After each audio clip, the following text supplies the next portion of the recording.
अस्सलाम वालेकुम। 9th class. आज हम अपने लास्ट चैप्टर नंबर 9 स्टार्ट करने वाले हैं, जिसका नाम है ट्रांसफ़र ऑफ हीट। और इसको थोड़ा सा पढ़ने से पहले पहले हम थोड़ी सी बात कर लेते हैं स्टेट ऑफ थर्मल इक्विलिब्रियम। अब थर्मल इक्विलिब्रियम हम पिछले चैप्टर में पढ़ चुके हैं कि थर्मल इक्विलिब्रियम क्या होता है। According to the principle of thermometry, if two objects at different temperature are joined together, अगर दो ऑब्जेक्ट जो डिफरेंट टेम्परेचर के हैं आपस में कनेक्ट होते हैं, थर्मल कंटेक्ट करते हैं, आफ्टर अ सर्टेन टाइम, तो कुछ टाइम के बाद they attain the same temperature, दोनों का टेम्परेचर सेम हो जाएगा। अब ऐसा कैसे होगा? क्योंकि जब हम एक बॉडी को दूसरी बॉडी के साथ कनेक्ट करते हैं और दोनों का टेम्परेचर डिफरेंट है, एक का टेम्परेचर हाई है और एक का टेम्परेचर लो है, तो अंडरस्टूड बात है कि टेम्परेचर फ्लो करेगा हाई टेम्परेचर से लो टेम्परेचर की तरफ। तो हाई वाले का टेम्परेचर कम होना शुरू हो जाएगा और लो वाले का बढ़ना शुरू हो जाएगा, और एक वक्त आएगा कि दोनों का टेम्परेचर सेम हो जाएगा। तो इस कंडीशन को हम कहते हैं थर्मल इक्विलिब्रियम। ठीक है, यानी कि जब बॉडी कंटेक्ट में होती है तो हीट ट्रांसफर होती है। समझ आ गया? और कब तक हीट ट्रांसफर होती रहती है? जब तक थर्मल इक्विलिब्रियम की स्टेट ना हो आ जाए। ठीक है, इसे कहते हैं थर्मल इक्विलिब्रियम। और इस तरह ट्रांसफर होती है heat from high temperature to lower temperature, hot body to cold body. ठीक है, और जो ट्रांसफर ऑफ हीट है ये तीन मेथड से ट्रांसफर होती है हीट। एक है कंडक्शन, कन्वेक्शन और रेडिएशन। ठीक है, तो आज हमारा पहला टॉपिक है कंडक्शन। अब कंडक्शन में भी हीट ट्रांसफर होती है, कन्वेक्शन में भी हीट ट्रांसफर होती है और रेडिएशन में भी हीट ट्रांसफर होती है। ठीक है, अब हम ये देखेंगे कि अब तीनों में कौन कौन सा मेथड है जिसमें हीट ट्रांसफर होती है। ठीक है, the mode of transfer of heat, heat के ट्रांसफर का वो तरीका बाय वाइब्रेटिंग एटम्स, जिसमें हीट कैसे ट्रांसफर होती है? एटम्स की वाइब्रेटरी मोशन से, एंड फ्री इलेक्ट्रॉन और फ्री इलेक्ट्रॉन से इन सॉलिड्स में, from hot to cold part of the body, body के हॉट पार्ट से कोल्ड पार्ट की तरफ जो हीट ट्रांसफर होती है किसके जरिए? वाइब्रेटिंग एटम्स के जरिए और फ्री इलेक्ट्रॉन्स के जरिए जो हीट ट्रांसफर होती है, इस फिनोमिना को हम कंडक्शन कहते हैं। हरारत के ट्रांसफर का वो तरीकाकार जिसमें हीट हॉट पार्ट से कोल्ड पार्ट में ट्रांसफर होती है by vibrating atoms and free electrons. और हीट का तो पता ही है कहाँ से कहाँ ट्रांसफर होगी, हॉट से कोल्ड पार्ट की तरफ। ठीक है, अब इसको थोड़ा डायग्राम से भी समझ लेते हैं। जैसे ये मेरे पास एक मेटल बॉडी है।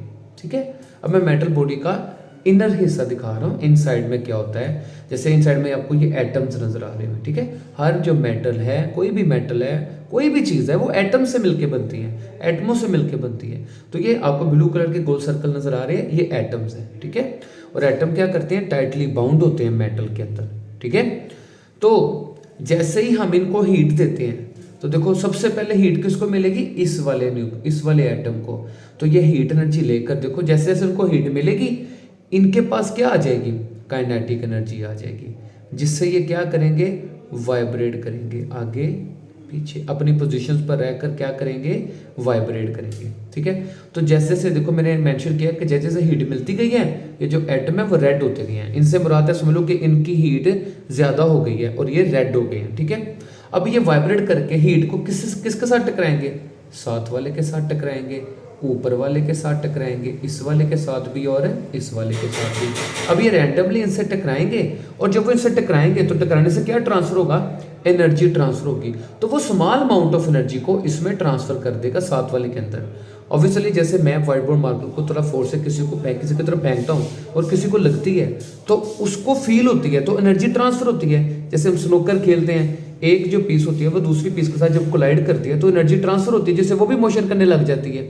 इसी तरह ये वाला एनर्जी हीट से एनर्जी लेगा, हीट से एनर्जी लेकर ये वाइब्रेट करेगा, और वाइब्रेट करके ये साथ वाले को भी थोड़ी थोड़ी एनर्जी ट्रांसफर करेगा। ये फिर वापस हीट एनर्जी नीचे से मिलती रहेगी, तो ये वाइब्रेट करता रहेगा, और थोड़ी थोड़ी हीट ट्रांसफर होती होती साथ वाले पार्टिकल के पास भी हीट बहुत ज़्यादा हो जाएगी, और वो भी वाइब्रेट करेगा तो वो हीट आगे वाले को ट्रांसफर करेगा, वो भी आस्ता आस्ता ज़्यादा वाइब्रेट करेगा तो वो भी हीट आगे वाले को ट्रांसफर करेगा। तो इस तरह यहाँ से हीट चारों तरफ रैंडमली स्प्रेड होना शुरू हो जाएगी। मतलब हीट इस तरफ भी जा रही है, हीट ऊपर भी जा रही है और हीट इस तरफ भी जा रही है। क्योंकि यहाँ पर मिल रही है हीट, तो यहाँ पर जो हीट मिल रही है वो क्या कर रही है, तो ये वाला हिस्सा क्या हो गया, गर्म हो गया, तो ये बन गई हॉट पार्ट बन गया बॉडी का। और ये वाला हिस्सा क्या है, कोल्ड पार्ट है। तो हीट कहाँ ट्रांसफर होती है, हॉट पार्ट से कोल्ड पार्ट, और आस्ता आस्ता हीट पूरी बॉडी में ट्रांसफर होना शुरू हो जाएगी। तो ये हीट कैसे ट्रांसफर हो रही है, पार्टिकल्स की वाइब्रेटरी मोशन से। और आप ये रेड कलर के पार्टिकल देख रहे नजर आ रहे हैं, ये है फ्री इलेक्ट्रॉन्स। रेड कलर के पार्टिकल्स को क्या कहते हैं, फ्री इलेक्ट्रॉन्स। क्योंकि जब ये वाइब्रेट करेंगे तो इनके वैलेंस शेल से जो इलेक्ट्रॉन्स हैं वो ऑर्बिट से बाहर आ जाएंगे। वाइब्रेशन जब कोलिजन होगी तो इलेक्ट्रॉन ऑर्बिट से बाहर आएंगे और बाहर आकर वो रैंडमली मूव करना शुरू कर देंगे। जहाँ स्पेस मिलेगी वो रैंडमली निकल जाएंगे, और वो यानी कि गुजारी बात है, वो हीट मिली है तो वो बाहर आए हैं। तो इसका मतलब है इलेक्ट्रॉन भी जहाँ जहाँ जा रहे हैं वो भी क्या कर रहे हैं, हीट को ट्रांसफर कर रहे हैं। ठीक है, तो इस तरह एटम पार्टिकल्स वाइब्रेट करके, मॉलिक्यूल्स वाइब्रेट करके भी हीट को ट्रांसफर करवा रहे हैं, और फ्री इलेक्ट्रॉन्स भी हीट को क्या कर रहे हैं, ट्रांसफर करवा रहे हैं। तो यही तो फिनोमिना है कि बाय वाइब्रेटिंग एटम से हीट का ट्रांसफर होना और फ्री इलेक्ट्रॉन से हीट का ट्रांसफर होना, that phenomena is called conduction.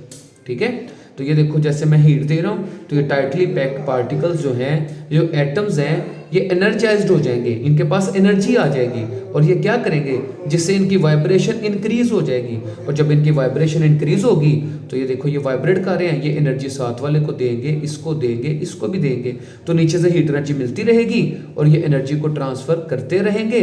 और एनर्जी एक पार्टिकल से दूसरे पार्टिकल, दूसरे से तीसरे में, तीसरे से चौथे में, हॉट पार्ट से कोल्ड पार्ट में ट्रांसफर होती रहेगी, और हीट बॉडी के एक सिरे से दूसरे सिरे तक ट्रांसफर हो जाएगी। तो ऐसा फिनोमिना हम कहलाते हैं कि ये कंडक्शन है। ऐसा मेथड ट्रांसफर ऑफ हीट जिसमें हीट ट्रांसफर होती है बाय वाइब्रेटिंग एटम्स और फ्री इलेक्ट्रॉन्स, कहाँ से कहाँ, हॉट पार्ट से cold part, that phenomena is called conduction. ठीक है बेटा, कोई प्रॉब्लम है तो क्वेश्चन कर लेना, कमेंट में पूछ लेना, नहीं तो वीडियो को दोबारा रिपीट करके देख लेना। ठीक है, फिर भी कोई प्रॉब्लम हुई तो कर लेंगे इंशाल्लाह। तब तक के लिए अल्लाह हाफिज़, रिमेनिंग कल पढ़ेंगे।